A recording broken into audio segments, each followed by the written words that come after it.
this tees me up for my original Ronan theory. You always got to come up with an original, non-peer-reviewed Ronan theory. My original Ronan theory, which is the third driver of burnout, is the compulsion to be always on at work, aided and abetted by 24/7 social mobile technology.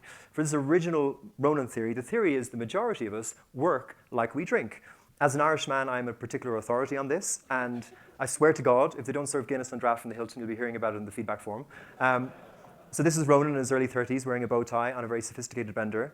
But yeah, I want you to know that it wasn't always like this. This is early 20s Ronan on a pretty unsophisticated bender, but clearly having the time of his life. But we're going to return to the more flattering photo. So many of us know the feeling of being on a night out and being, having the intention of having a glass or two, and then it just kind of, the booze flows freely until we get a bit tipsy, and then we get a bit drunk, and then we stumble home to bed, and then we wake up with a killer hangover, and we're like, this is not my first rodeo. How can I be doing this at this stage of my life? You may have this experience this week. We know intellectually that to avoid the pain, we need to pace ourselves.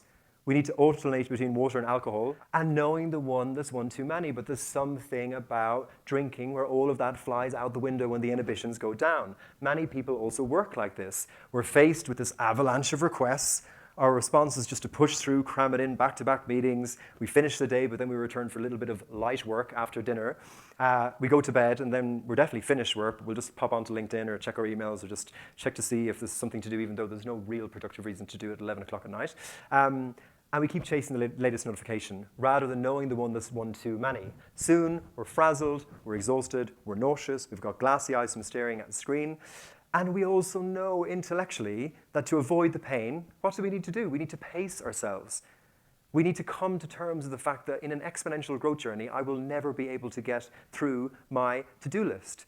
It means deliberate downtime. It means blending your work with nourishing activities for your mind and your body. But there's something about being in the intensity of work. It's unbelievable. That is addictive. It's like drinking on a night out. And once we're up and running, it's very difficult to switch gears and climb down from the highs of killing it in boss mode.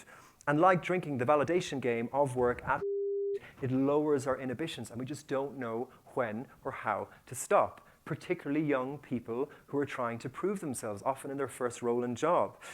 And so it's doubly challenging because you've got your smartphone in your pocket. So you basically have a pub in your pocket. You have always the opportunity just to have one more drink, one more peek to see if someone has responded, one more opportunity to be always on.